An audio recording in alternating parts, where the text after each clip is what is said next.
Hello भाई लोग, कैसे हो आप लोग। तो आज की वीडियो में मैं बात करने वाला हूँ मसल सोरनेस के बारे में। मसल सोरनेस मतलब मेरा अगर मसल ज़्यादा पेन कर रहा है, मैंने वर्कआउट किया और मेरा ज़्यादा पेन हो रहा है, तो मतलब मेरा मसल ज़्यादा गेन होगा। और जिसने वर्कआउट किया बट उसका पेन नहीं हो रहा है, तो उसका मसल गेन नहीं होने वाला। तो ये सारे चीज़ आपको क्लियर होने वाला है।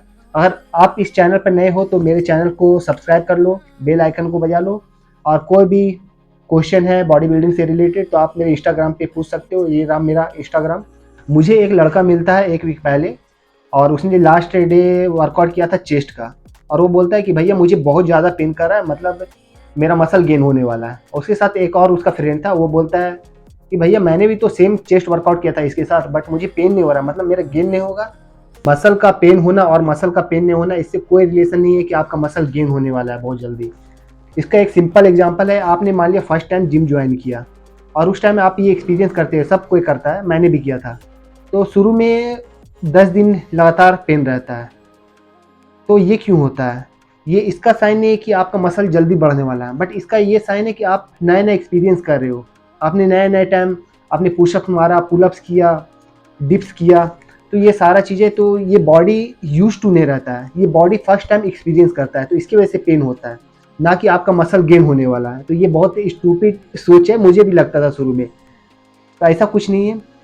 अब तो एक और लड़का था उसके साथ जो बोल रहा था कि मुझे पेन नहीं होता है, तो वो लॉन्ग टाइम से करता आ रहा था, उसने एक्सपीरियंस किया, तो बॉडी ऑलरेडी यूज टू हो गया। तो शुरू बार हमेशा दर्द होता है, शुरू बार हमेशा पेन होता है। तो वो धीरे धीरे रिकवर होने लगता है आफ्टर 10 डेज, 11-12 डेज।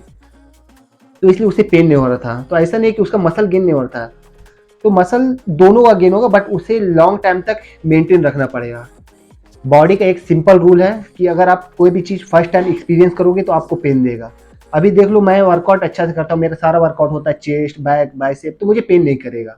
अगर मैं यही गैप दे दूँ तो बॉडी उसको थोड़ा भूलना स्टार्ट हो जाता है, उसको याद नहीं रहता है। तो अगर मान लिया 2 महीना तक मैंने वर्कआउट छोड़ दिया, मैं जब वर्कआउट करूँगा तो मुझे पेन करेगा, क्योंकि बॉडी उसका यूज टू नहीं था। बॉडी धीरे धीरे वो चीज़ को भूलता जा रहा था जो वो एक्सपीरियंस रोज करता था।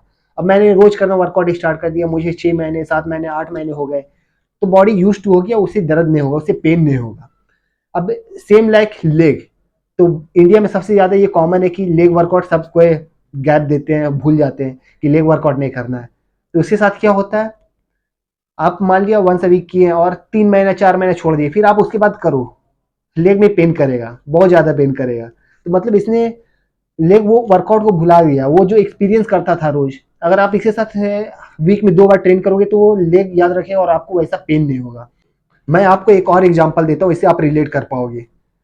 आप जैसे जंपिंग जैक्स कभी नहीं किए, लेकिन आप करो, आप 1000 बार करो, 500 बार भी करोगे तो आपको पेन होगा। आप अगले दिन उठोगे, आपको पेन होगा आपके लेग में एंड बॉडी में, अपर बॉडी में। Same with taekwondo. तो आप टाइकोंडो की यूज टू नहीं हो, आप टाइकोंडो करो, 2 दिन करो, आपको इतना ज्यादा पेन होगा कि आप बोलो कि ये क्यों हो रहा है, मतलब ये मसल गेन का। नहीं, ऐसा कुछ नहीं है। बॉडी क्योंकि वो नया एक्सपीरियंस करता है, नया चीज देखता है, तो इसलिए वो पेन करता है, उसे एडजस्ट होने में टाइम लगता है।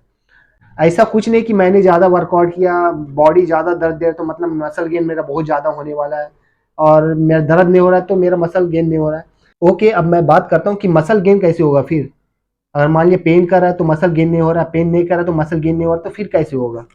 मसल गेन होने का एक सिंपल सा रूल है, प्रोग्रेसिव ओवरलोड। आपको प्रोग्रेस करना पड़ेगा। मान लिया आप पिछले बार 50 किलो से लाइट पुल कर रहे हो, आप पुल करते हो अच्छा था, तो उसके लिए आपको वही नंबर के साथ आपको और प्रोग्रेस करना पड़ेगा। अब मान लिया 50 किलो से 15 रेप्स निकाल रहे हो, तो उसमें 2 रेप्स और ऐड करो, या फिर आप जो वेट से कर रहे हो तो उसमें वेट और ऐड करो। मसल गेन करने के लिए एक ही रूल अप्लाई होता है, प्रोग्रेसिव ओवरलोड। आप मान लीजिए जो भी वर्कआउट कर रहे थे उसमें ज़्यादा प्रोग्रेसिव ओवरलोड करोगे तो आपका मसल गेन होगा। और इसमें सारा चीज़ अप्लाई होता है, आपका न्यूट्रिशन, हर एक चीज़। अगर आप खाली वर्कआउट अच्छा करोगे, बाकी न्यूट्रिशन अच्छा नहीं है, तो ये काम नहीं करेगा। तो ये एक सिंपल रूल है गाइस।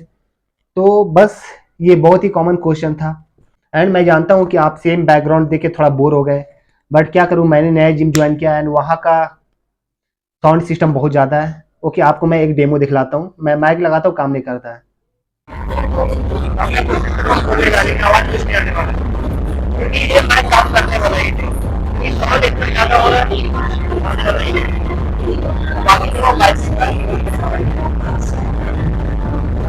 आवाज नहीं आने वाला। तो ये डेमो था। अगर मैं वहाँ पे शूट करने की कोशिश करते हो तो कुछ आवाज़ ही नहीं आता, ये माइक काम करना ही भूल जाता है, तो इसलिए मैंने वहाँ पे शूट करना छोड़ दिया। एंड मेरे पास दूसरा रूम का भी ऑप्शन नहीं है, अगर वो रूम में करूँ तो वहाँ का जो बैकग्राउंड वाला है काफ़ी ज़्यादा ब्राउन है, तो वीडियो अच्छा नहीं बन पाता है। यहाँ पे ही एक विंडो है सामने में, तो काफ़ी अच्छी लाइट आती है और मैं वीडियो अच्छा शूट कर पाता हूँ। ओके गाइज, मिलते हैं आप लोगों से अगले वीडियो में।